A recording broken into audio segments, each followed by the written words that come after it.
Salut Bogardi, est-ce que tu peux te présenter, nous dire qui tu es, quel âge tu as et qu'est-ce que tu fais dans la vie et quel est le salaire que tu touches aujourd'hui tous les mois? Alors, je suis Monsieur Bogardi Prince, ingénieur en génie civil.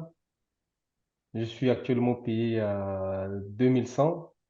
C'est vrai Ok, qu'avant, j'étais à 1800, donc j'ai pu négocier. Merci c'est encore pour cool. les conseils. C'est vrai que ouais, tu m'as permis de reprendre confiance en moi, me confirmer aussi, donc apporter plus de valeur. Donc là, je suis à 2100. Est-ce que tu peux nous partager pourquoi est-ce que tu as décidé de rejoindre le programme Faire Loger? Quelle était la problématique que tu avais avant? Alors, la problématique que j'avais avant était liée à de l'attachement émotionnel, le premier point. Et deuxième point, c'était le manque de connaissances. C'est vrai que je suis dans le domaine du génie civil, mais effectivement, savoir détecter un bien qui est rentable, je n'avais pas de connaissances. Savoir négocier, effectivement, ben voilà, il y a toujours cette peur-là, se dire que est-ce que le bien que j'ai choisi est le bon ou pas? Ben donc voilà. Attachement émotionnel, manque de connaissances dans l'immobilier. Ok, comment tu te sentais par rapport à ça? Mais je me sentais frustré. Mais effectivement, quelque part, il y avait le manque d'encouragement, c'est-à-dire que le manque d'engagement, le manque d'aller sur le terrain. Je me renfermais sur moi. Je me disais, ben voilà, je vais attendre, je vais patienter, je vais suivre des vidéos YouTube. Mais finalement, il n'y a pas eu de déclic avec les vidéos YouTube. Les livres que j'ai pu lire, ben non. J'ai compris que ben voilà, il fallait s'y mettre. Donc, je me sentais frustré. Ok. Selon toi, ça serait quoi les conséquences si tu avais décidé de pas rejoindre le programme? Est-ce que tu penses que tu aurais pu finalement réussir à réaliser le même type d'investissement? Non, je pense pas. Je pense pas parce que ben, quand je me revois en arrière, ben, c'est vrai que deux fois, quand je voyais un bien, je me dis qu'il est bon, il est bien, mais avec la connaissance acquise actuellement, je me dis ben, si je partais, j'allais faire vraiment des graves erreurs. Et c'est sûr que ça allait vraiment me coûter très cher. La preuve en est, toujours pour la phase de la signature du compromis, tu m'as fait épargner pratiquement 900 balles lors de la signature. Donc, c'est pour dire qu'il y a des petits détails, hein. Il y a des petits détails. J'ai pu faire de l'investissement avec beaucoup de sécurité sans pourtant prendre 1 euro de ma poche. Ça, c'est sûr. Alors que de nos jours, il y a des gens, même en phase travaux, le devis n'est pas bien chiffré. Ils sont obligés de prendre d'autres prêts consommation, pas mal de choses. J'ai des amis qui se sont fait avoir. Donc, je dirais actuellement, j'ai fait le projet de l'immobilier sans pourtant mettre 1 euro sans pourtant prendre 1 euro de ma poche. Donc, Ok, sans la formation, c'est pas sûr que j'allais pouvoir y arriver. ok, cool. Là, ça va faire pratiquement 10 mois que tu as rejoint le programme. Ouais, En 10 mois, finalement, avec le programme Faire Loger, la méthode H2A, qu'est-ce oui. que tu as pu réaliser? Alors, j'ai pu réaliser le premier investissement qui a été Ouais, mis en location depuis mi-juin. ouais, Et là, je viens de signer, je viens d'avoir mon prêt pour le deuxième bien dans la ouais, ville du Mans. Donc voilà, en 10 mois, j'ai le bien avec la formation Faire Loger et cette même formation m'a donné cette capacité de me lancer sur le deuxième ok. avec prêt Génial. acté. Ah ouais, Génial, donc génial. Ok, donc du coup, aujourd'hui, quel cash flow tu dégages avec ton premier investissement locatif? alors là, j'ai un rendez-vous le lundi avec le comptable Ouais, pour vérifier réellement parce que là, si on prend le cas d'un régime BIC, en me faisant passer pour un loueur meublé professionnel, j'ai un cash flow en période de différé qui s'élève à 1300. ok, Et hors différé, ben, je suis à 800.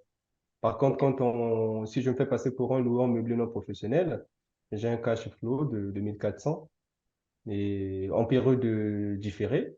Et hors différé, je suis à 900. ok. Ça Donc tout ça, c'est ça va ouais, se peaufiner de lundi, quoi. ouais, ça c'est la stratégie. Si tu décides en fait de rester, de laisser tes revenus à 2100 et après de ne Mhm. pas déclarer le reste, parce que en règle générale, les impôts vont pas venir te chercher pour quelques milliers d'euros que t'as pas déclaré. C'est ça. Et c'est une stratégie qui te permet finalement de rester en loueur meublé non professionnel et d'avoir un Mhm. cash flow plus intéressant. Qu'est-ce que ça fait de toucher ses premiers revenus locatifs? Ah oui, c'est une joie immense, hein. Comme quoi, qui pouvait imaginer, hein, je m'attendais pas, même ma copine, elle est surprise, elle dit non, mais au début j'avais un peu peur, mais là vraiment, elle est surprise, elle est super, hyper contente. Et là, c'est sûr que même elle est compte se lancer, quoi. Donc, tu auras au moins un Ok. prospect en plus. Je pourrais te repasser pour le coaching. C'est quoi la plus grosse surprise ou découverte du programme que tu as découvert finalement dans le programme que avant de rejoindre le programme, tu n'auras pas pu imaginer qu'il y aura ça? Alors moi, je m'appuie toujours sur l'accompagnement. Pour moi, en fait, la formation, elle est là, mais c'est surtout la présence de la personne qui t'accompagne. Ça, c'est le plus important. Parce qu'il y a des gens, en fait, ils ont des plateformes, tu arrives, il y a des formations, tu les télécharges, tu les suis à huis clos, tu te lances, quoi. La personne n'a pas le temps. Mais la réactivité que tu as, l'assistance, à n'importe quel moment, il y a un message, tu réagis. Quand il y a un souci, tu envoies le lien. Attention, ça, c'est le plus important. Parce qu'effectivement, tu es sur le terrain, tu veux te faire guider. Ça, c'est le premier point. Et le deuxième point, c'est la facilité dans les vidéos. Quand tu les suis, tu vis le scénario en face. Moi, par exemple, je me rappelle, quand je suis allé consulter les banques, je ne m'y connaissais pas. Mais tu m'as coaché. Je pense qu'on a fait ce samedi-là, on a fait pratiquement 2 heures de coaching. Tu m'as dit, je te relâche pas tant que je sens pas que voilà, ça devrait passer. Donc, on a refait des présentations. Et ça, c'est merveilleux. Quand j'arrive, il n'y a pas cette peur-là. Donc, il y a le côté émotionnel au fait. Il y a le stress, la pression, est-ce que mon dossier, ben, tout ça, c'est vraiment important. Donc, je dirais, présence physique que tu as, l'assistance et la formation qui est très bien détaillée. Hmm. Et ça, je Ok. pense que au stade actuel, c'est pas pour mal parler, il y a peut-être des gens, des collègues, hein, qui sont dans d'autres plateformes aussi, mais c'est pas trop ça. Ils sont là, Ok. ils ont tout, ils ont des vidéos, ben, difficile d'être en contact avec la personne qui te suit. C'est ça. Il y a beaucoup de personnes qui hésitent à rejoindre l'accompagnement, car justement aujourd'hui, moi, j'habite plus en France. Ça va faire Oui, pratiquement 3 ans que je vis en Asie. J'ai vécu à Bali et aujourd'hui, je suis installé au Cambodge. oui. Et en général, la peur qu'ils ont, c'est la peur liée à comment est-ce que je vais faire moi concrètement pour les aider eux à trouver un bien dans leur région. Et est-ce que je vais être suffisamment présent finalement pour les accompagner? Qu'est-ce que tu as à dire par rapport à ça? Qu'est-ce que tu dirais à une Alors, personne qui se ils dirait ça? peuvent être sûrs, ils peuvent être sûrs et certains que s'ils se lancent et qu'ils sont motivés et déterminés, ils vont atteindre leurs résultats. Moi, je l'ai fait à Rennes. Toi, tu n'étais pas là, tu étais à Bali à l'époque, mais ça s'est très bien passé.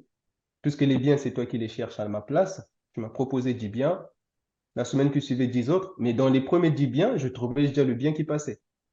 Et donc, les visites sont organisées. À telle heure, tu y vas, ben, je suis en assistance. Tu me fais le compte rendu, hop, les questions à poser, tout ça. Tu as des informations, tu analyses aussitôt. Donc, je me dis, ben, aujourd'hui, avec la technologie, tu arrives avec un téléphone, ben, vous êtes en visio, la personne visite en même temps. C'est ce qu'on a eu à faire. Tu as pu diriger, piloter mon chantier à distance, détecter les problématiques que même moi-même, je n'arrivais pas souvent à détecter. Attention, tel matériau n'est pas bon. Attention, là, il faut faire ça. Attention, attention. Sans pourtant que tu ne viennes sur le terrain. Et ça, c'est aussi le retour d'expérience que tu as. Donc, tu sais que ben, souvent, ce qui bloque, c'est ici. Tu sais à quel moment toucher. Ah, tu as quel stade. Attention, vidéo. Hop, fais attention ici. Ici, il faut faire ça, faut faire ça. Donc, si ça marchait pour moi, je le dis pour moi parce que je reprends mon nom propre, mais ça veut dire que logiquement, motivation et détermination, ça marchera pour les autres. Je n'ai pas eu de soucis. Que surtout même la phase de chantier qui est difficile, je n'ai pas eu de soucis. Tu as pu piloter de A à Z le chantier à distance. Donc, ils peuvent être rassurés. Motivation et détermination, ça devrait bien se passer. Il n'y a pas de raison que ça se passe mal. Il y a beaucoup de personnes qui, lorsqu'ils entendent le prix de l'accompagnement, ils commencent à prendre peur. Qu'est-ce que tu as à Ouais. dire par rapport à ça? Qu'est-ce que ça t'a fait la première fois que tu as entendu le prix de l'accompagnement? Alors, il faut dire que le prix de l'accompagnement est fonction du résultat. C'est ce que j'ai compris. Ça, tu me l'as dit, hein. Tu me l'as dit. De toute façon, je le fais s'il n'y a pas de résultat. Mais en tout cas, on sentait qu'il y avait cette confiance. Parce que la personne qui connaît son travail arrive à le valoriser. C'est ce que tu as fait. Moi, c'est vrai qu'au début, quand tu m'as annoncé le prix, ça m'a chauffé la tête. Ça, c'est sûr. Ça, c'est l'attachement émotionnel, tout ça. Mais par la suite, après plusieurs réflexions, tu m'as mené à réfléchir. Tu m'as dit, imagine-toi une seule fois quand tu auras une certaine somme, minimum de 1 000 € qui tombera sur ton compte bancaire. Est-ce que tu seras la même personne? Donc après, il faut voir sur du long terme. C'est pas une formation, voilà, c'est pas une plateforme. Ils doivent faire la différence entre les plateformes où ils ont des formations et un accompagnement. L'accompagnement, c'est vraiment clé en main. Vous marchez ensemble à chaque étape du projet. Donc, pour moi, je me dis, le prix se justifie. Par contre, si c'est une formation en ligne, oui. Mais ici, c'est de l'accompagnement. Clé en main de A à Z. Il est avec toi, il t'accompagne. Donc, normalement, je me dis, bah, et même plus de 10 mois, parce que là, on déborde de notre période des 10 mois qui sont déjà passés.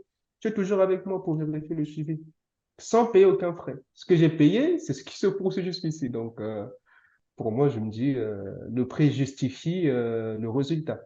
Au niveau développement personnel, est-ce que tu penses Mhm. que tu as évolué aujourd'hui? Est-ce que tu penses que tu as changé? Et si oui, sur J'ai, quel point?